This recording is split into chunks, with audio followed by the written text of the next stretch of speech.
সহজভাবে কোনো রকম এরর ছাড়াই ভোটার লিস্ট ডাউনলোড করুন। এসআইআর এর ফাইনাল ভোটার লিস্ট কিন্তু পাবলিশড হয়ে গেছে। তো সেটাকে কিভাবে আপনি ডাউনলোড করবেন কোনো রকম সমস্যা বা এরর ছাড়া এই ভিডিওতে দেখুন একদম সিম্পলভাবে। voter.eci.gov.in এই ওয়েবসাইটটায় আসবেন। গুগলে লিখবেন, আপনার মোবাইল থেকে করলে গুগল ক্রোম খুলবেন মোবাইলে, সেখান থেকে লিখবেন এবং এই ওয়েবসাইটটা আমি ডেসক্রিপশন বক্সেও দিয়ে দেবো। সেখান থেকে ক্লিক করলে ডাইরেক্ট খুলে যাবে এই পেজটি। এখানে এখানে এসে আপনি ডাউনলোড ইলেকট্রাল রোল এই অপশনটায় ক্লিক করবেন। এই পেজটি খোলার পরে এখানে স্টেট সিলেক্ট করবেন, এখানটায় ওয়েস্ট বেঙ্গল লিখবেন এবং এখানটায় দেখুন সম্পূর্ণ পেজটি খুলে গেল।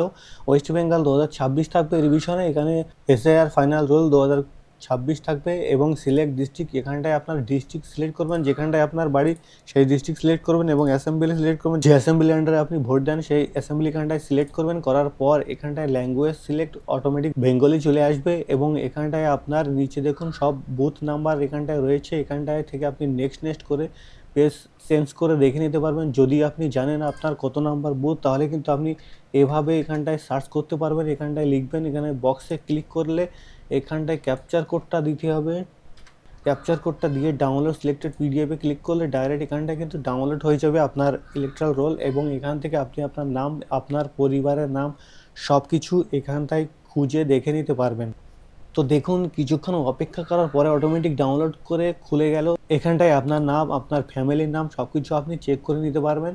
দেখুন যাদের নামের পাশে কোনো স্টাম্প মারা নেই বা কিছু লেখা নেই তাদের কিন্তু ঠিকঠাক রয়েছে, কোনো সমস্যা নেই। কিন্তু যাদের নামের উপরে এরকম আন্ডার অ্যাডজুডিকেশন লেখা রয়েছে, এটা কিন্তু এখনো কোর্টের আন্ডারে ভেরিফিকেশন হবে, সুপ্রিম কোর্টের আন্ডারে, সেখান থেকে আবার নতুন লিস্ট ছাড়বে, তখন কিন্তু এদের নামটা ফাইনাল লিস্টে থাকবে। এখন কিন্তু এদের নামটা এখানে সঠিকভাবে ঠিকঠাক নেই, মানে নাম লেখা রয়েছে কিন্তু এই যে আন্ডার এডুকেশন স্টাম্প মারা রয়েছে, তার মানে এরা এখন সঠিকভাবে এদের ভোট তালিকায় যুক্ত হয়নি।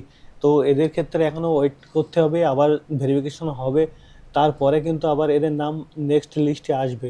এবং যাদের নামের পিছনে ডিলেট, মানে যাদের নামের উপরে বা পাশে ডিলেট লেখা রয়েছে তাদের কিন্তু পুরোপুরি বাদ হয়ে গেছে। তারা আবার নতুন এসআইআর অফিসে গিয়ে সেখানে খোঁজ নিতে হবে, কী করতে হবে পরবর্তী স্টেপ সেখানটায় জানতে হবে। এবং সম্পূর্ণ ভিডিও দেখুন, সম্পূর্ণ ভিডিওটি আপনার পরিবার এবং ফ্যামিলির সাথে শেয়ার করুন যাতে সবাই ডাউনলোড করে দেখে নিতে পারে এবং সাবস্ক্রাইব করে রাখুন। এরকম ইনফরমেটিভ ভিডিও আমরা প্রত্যেকদিন পোস্ট করে থাকি। সাবস্ক্রাইব করে সঙ্গে থাকুন এবং দেখতে থাকুন।